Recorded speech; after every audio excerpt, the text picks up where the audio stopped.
안녕하세요. 글로벌 리포터 장량입니다. 저는 오늘 워싱턴 DC 남쪽 포토맥 강변에 위치한 내셔널 하버의 한 리조트에 나와 있습니다.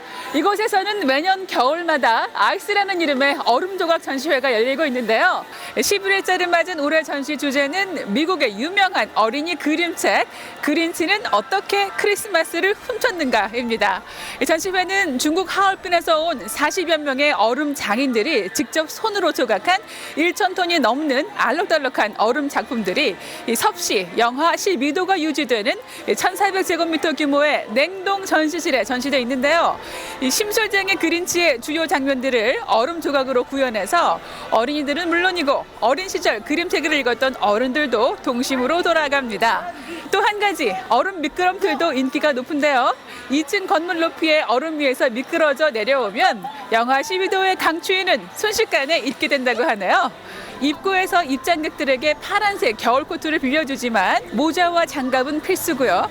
12월 30일까지 휴일 없이 이어지는 얼음 조각 전시회 입장권은 인터넷에서 구입하실 수 있습니다. 다양하고 깊이 있는 세계 소식 전해드리는 글로벌 리포트 지금 시작합니다.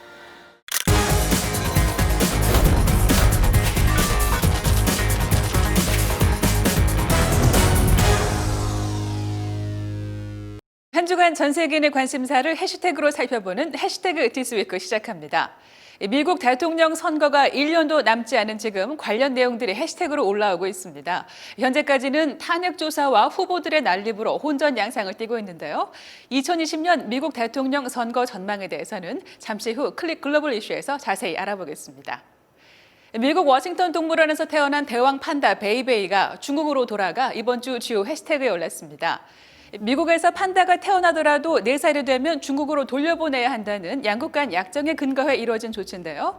베이베이가 중국으로 타고 간 비행기는 특별 개조된 화물기로 장시간 기내에서 식사와 놀이를 할 수 있도록 판다를 위한 편의시설이 구비되어 있다고 합니다.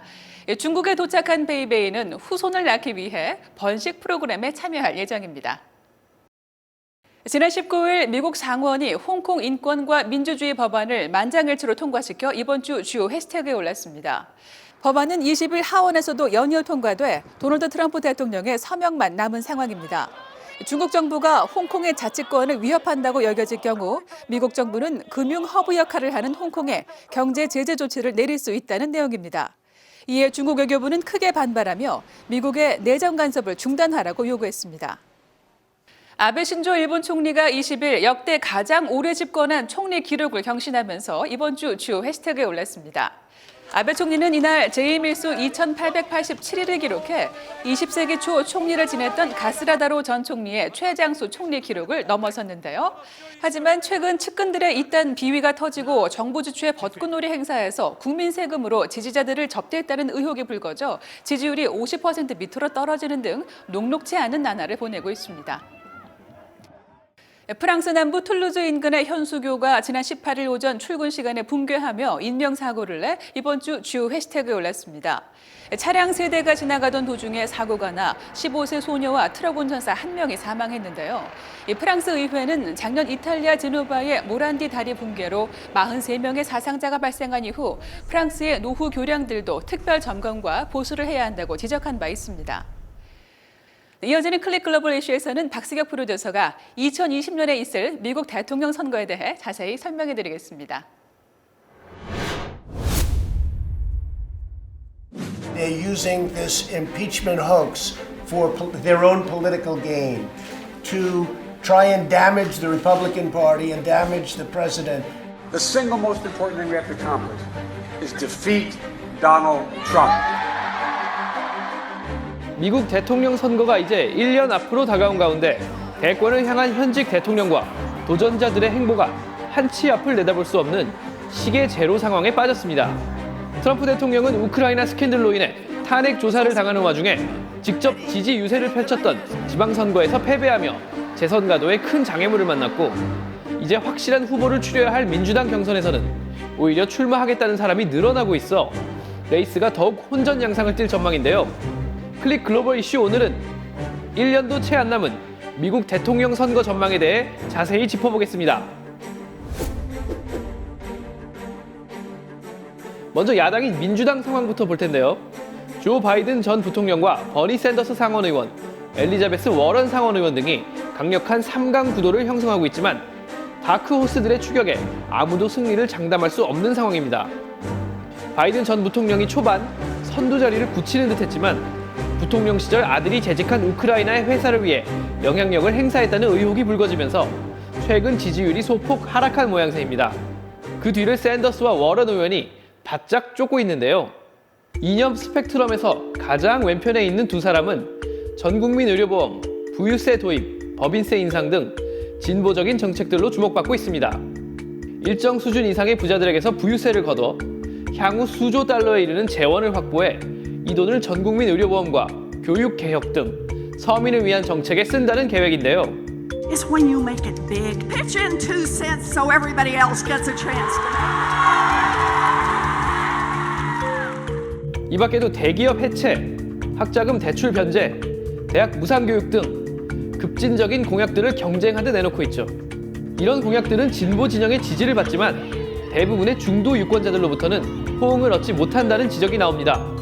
부자 증세에 찬성하는 부호들조차 샌더스나 워런 의원의 부유세 공약은 지나치다고 비판하고 경선 관련 언급을 자제하던 버락 오바마 전 대통령마저 지나치게 왼쪽으로 치우친 공약들은 경계해야 한다며 일부 후보들의 과열된 선명성 경쟁에 경고를 보냈습니다.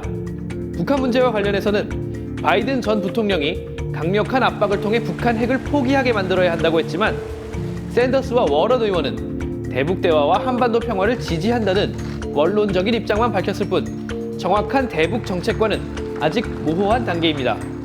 선두 그룹을 추격하는 다크호스로는 올해 37살의 피트 부티지지 후보가 있는데요. 인디애나주 사우스밴드의 시장인 부티지지 후보는 대선의 승부처로 평가받는 아이오와주에서 지난 17일 지지율 조사 결과 25%로 깜짝 1위를 차지했습니다. 그는 점진적인 의료보험 확대와 신중한 증세 정책으로 중도 성향 유권자들에게서 지지를 얻고 있습니다. What I'm offering is a way forward that is bold enough to get the job done and can unify Americans. 이 밖에 전 국민에게 월 $1,000씩 기본소득을 지급하겠다는 사업가 출신 앤드루 양 후보도 경선 초기에 비해 높은 지지를 확보했죠. 이런 상황에서 마이클 블룸버그 전 뉴욕시장과 더발 패트릭 전 매사추세츠 주지사가 잇따라 출마를 시사해 경선 시계가 더욱 혼탁해지고 있는 양상입니다. Through his career, Donald Trump has left behind a well-documented record of bankruptcies. Trump says he wants to run the nation like he's running his business? God help us. 본격적인 대선 양자 대결에서는 바이든, 샌더스, 워런은 물론 부티지지 후보까지도 트럼프 대통령을 앞서는 것으로 집계됐습니다. 반면 트럼프 대통령은 대선을 1년 앞두고 우크라이나 스캔들과 잇따른 선거 패배로 재선 가도에 노란불이 들어온 상황입니다. 민주당이 장악한 하원은 우크라이나 스캔들의 핵심 관계자들을 증인으로 불러 탄핵 조사를 철저하게 진행 중인데요. 18일 공개된 여론조사에서 미국인의 70%가 트럼프 대통령이 잘못했다고 답했고 51%는 탄핵하고 파면해야 한다고 답한 걸로 나타났습니다.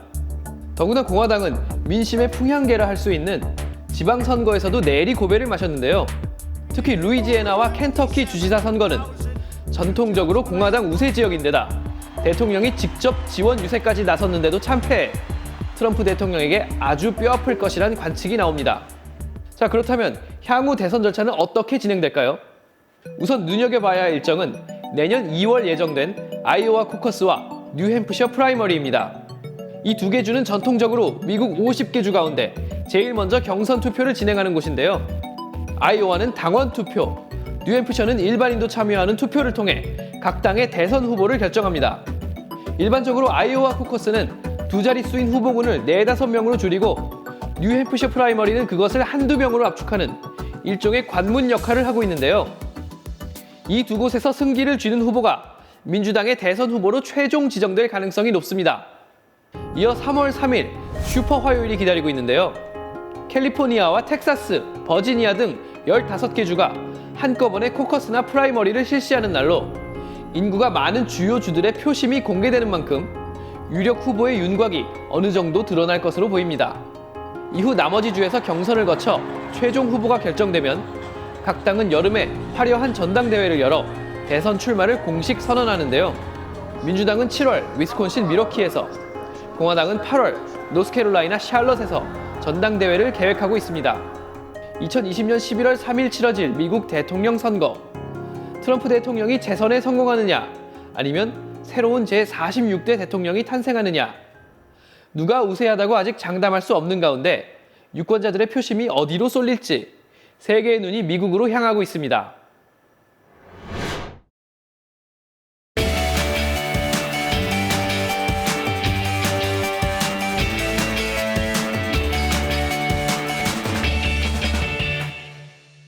진솔한 이야기를 통해서 미국 사회의 변화, 지역의 역사, 그리고 다양한 삶과 문화를 살펴보는 글로벌 리포트 아메리칸 테일 시간입니다. 현장의 생생함을 전해줄 이은신 프로듀서 함께합니다. 안녕하세요. 안녕하세요. 네. 자, 오늘은 또 어떤 이야기를 소개해 주실 건가요? 네, 현재 미국 내에는 약 200만 명의 부부가 입양을 신청하고 대기하는 중인데요. 그만큼 입양은 미국에서 낯설지 않은 문화입니다. 하지만 오늘은 입양 부모와 아이 간의 인종이 다를 때 발생할 수 있는 문제점에 대해 좀 알아보려 합니다. 네, 인종은 정체성과 문화와 밀접한 관계가 있는 만큼 한 가정 안에서 인종이 다르다면 여러 가지 문제가 있을 것 같아요. 네, 맞아요. 사실 입양 아들 중 소수 인종 아이들은 특히나 가정이나 학교에서 고립감을 느끼기 쉽다고 하는데요. VOA 센트럴의 취재를 통해 입양의 현실적 어려움과 이를 극복하려는 노력들에 대해서 한번 알아보겠습니다. 네, 자 그럼 입양 가족의 이야기 함께 들어보시면서 글로벌 리포트 다음 시간에 인사드리겠습니다. And one of my best friends came over to me and said, Timney just said she doesn't want to be a friend because you're black. That made me get mad and go walk out of class sometimes. And I would just go out of school and stuff. So this is the behavior I was talking about. She would get punished for leaving class when class was an environment where kids were calling her out for the color of her skin. There's so many layers of, if you look at the curriculum, it's mostly white. If you look at books, they're mostly white. And all of these things just disenfranchise our kids of color year after year after year. And now having adopted black kids and having to pretty much fight for them so much to get them what they need in school has changed my lens completely. If you're growing up in a home that doesn't have a college-educated black person and you're able to see one at school who's your teacher, that might signal to you that, hey, I can do this too. I actually have another study that shows that having a same-race teacher for black students decreases rates of discipline actions, and so you're less likely to get suspended or expelled if you have a black teacher.